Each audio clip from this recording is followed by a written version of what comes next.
साहब डॉक्टर भीमराव अंबेडकर, थोड़ी जोर से आवाज लगाइए। बाबा साहब डॉक्टर भीमराव अंबेडकर, बाबा साहब डॉक्टर भीमराव अंबेडकर, भगवान बुद्ध की, भगवान बुद्ध की, भगवान बुद्ध की। बौद्ध धर्म की क्या पहचान, बौद्ध धर्म की क्या पहचान, बौद्ध। करुणा के सागर सम्यक संबुद्ध संत गुरु रविदास जी, संत कबीरदास जी, गुरु नानक देव जी, ज्योतिबा फूले जी, सावित्रीबाई फूले जी, फातिमा शेख जी, साहू जी महाराज, नारायणा गुरु जी, पेरियार रामास्वामी नायकर जी, डॉक्टर बाबा साहेब अम्बेडकर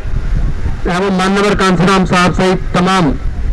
समाज के महापुरुषों के चरणों में कोटि कोटि नमन करते हुए आदरणीय भिक्षु संघ भारतीय बौद्ध महासभा के बीएसआई के राष्ट्रीय अध्यक्ष राजरत्न अंबेडकर जी, सारे दिल्ली के हमारे बीएसआई के सारे पदाधिकारीगण, सभी सामनेर, उपासक एवं उपासिकाओं और आज जो धम्म दीक्षा ले रहे हैं, मैं उनको अपनी शुभकामनाएं देता हूं। कई बार लोग मेरे से पूछते हैं कि 2025 में 10 करोड़ लोग बौद्ध बनने वाले हैं, ये निर्णय तुमने क्यों लिया? और केवल 10 करोड़ लोग बौद्ध नहीं बल्कि पूरे भारत को बौद्धमय बनाने का जो संकल्प लिया है, ये क्यों लिया, इसके कारण क्या है और इसको सफल कैसे बनाओगे?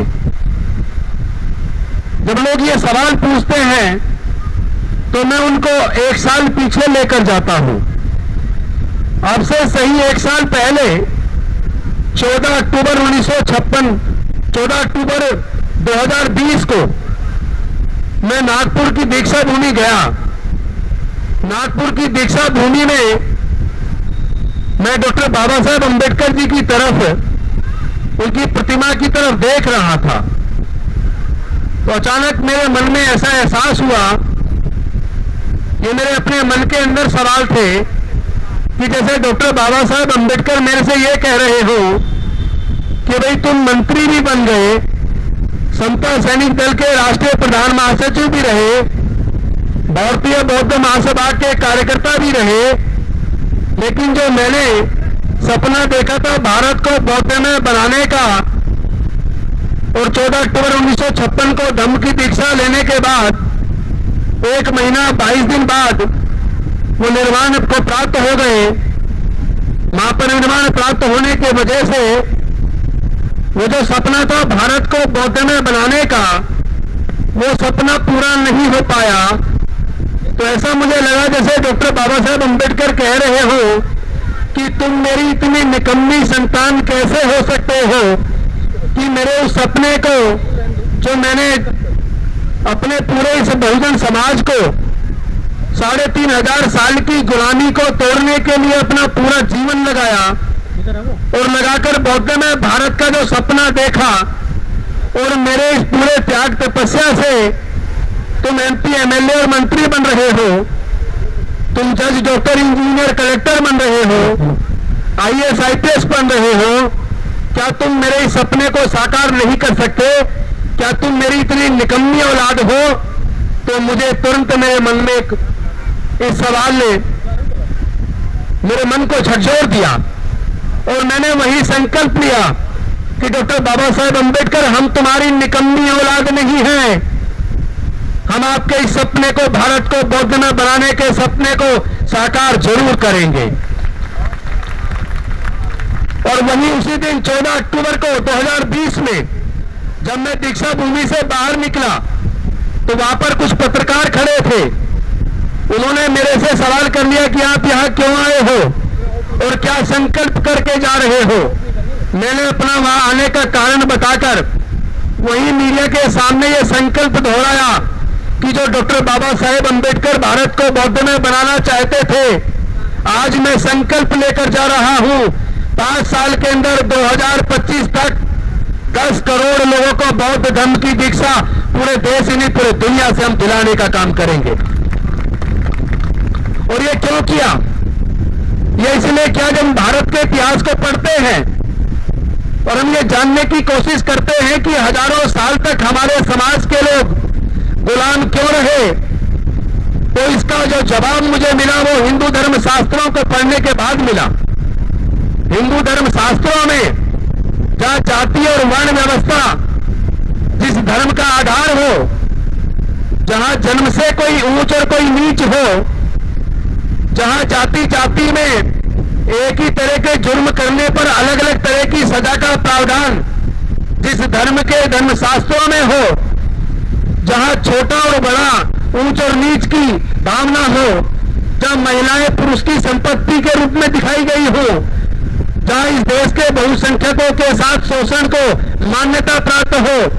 ऐसे धर्म में बने रहने से, ऐसे समाज का हिस्सा बने रहने से आपको जुल्म को बर्दाश्त करना पड़ेगा। जो लोग कहते हैं कि मेरे साथ जातिगत उत्पीड़न हो रहा है, जो लोग कहते हैं कि हमारे साथ शोषण हो रहा है, उन लोगों को इस बात को जरूर पढ़ना चाहिए जहां जाति और धर्म के आधार पर ऊंच नीच की भावना हो और शोषण को मान्यता हो, अगर आप वहां बने रहेंगे तो आपको शोषण को भी झेलना पड़ेगा। अगर आप इस शोषण से मुक्ति चाहते हो तो इसके लिए डॉक्टर बाबा साहेब अंबेडकर बुद्ध का धम्म देकर गए, जहां समता है, मैत्री है, भाईचारा है, न्याय है, करुणा है, प्रज्ञा है, शील है। तो अगर आप समता मूलक समाज की स्थापना करना चाहते हो, अगर आप एक ऐसे समाज का निर्माण करना चाहते हो जहां जन्म और जाति के नाम पर उत्पीड़न ना हो, तो आपको जाति और वर्ण के आधार पर बनी हुई व्यवस्था को त्याग देना पड़ेगा और आपको एक ऐसी व्यवस्था को स्वीकार करना पड़ेगा जहां सबके लिए प्यार है, दया है, ममता है, करुणा है, समता, मैत्री, भाईचारा है, सबके कल्याण की भावना है, सबको साथ लेकर चलने की भावना है। और ये केवल दुनिया के अंदर बुद्ध के धर्म में है, किसी दूसरे धर्म में नहीं है। तो हमने अभी पिछले दिनों दिल्ली के अंदर अपने मिशन जय भीम के माध्यम से सबका सहयोग लेकर वहां पर एक 6000 गज जमीन खरीदी, जिसमें विपස්සना केंद्र और अपने बुजुर्गों की सांस्कृतिक विरासत को बढ़ाने का काम शुरू किया जाएगा। और अभी एक धम्मरथ मिशन जय भीम ने टाटा 711 की चेसिस खरीद के धम्मरथ बनवा लिया और वो बनके दिल्ली आ गया है। उसका विलयन का काम चल रहा है और 1 नवंबर से वो धम्मरथ पूरे देश के अंदर लगातार 4 साल तक एक एक राज्य में, एक एक गांव में पहुंचेगा और 2025 तक 10 करोड़ लोग भारत के बौद्ध बनेंगे। ये संकल्प हमने, राजरतन जी ने और हमारे तमाम समाज के साथियों ने, सारी संस्थाओं ने मिलकर तय कर लिया है कि अब हम गुलामी स्वीकार करने के लिए तैयार नहीं है। अब दोबारा से जातिगत उत्पीड़न झेलने के लिए हम तैयार नहीं है। और जो लोग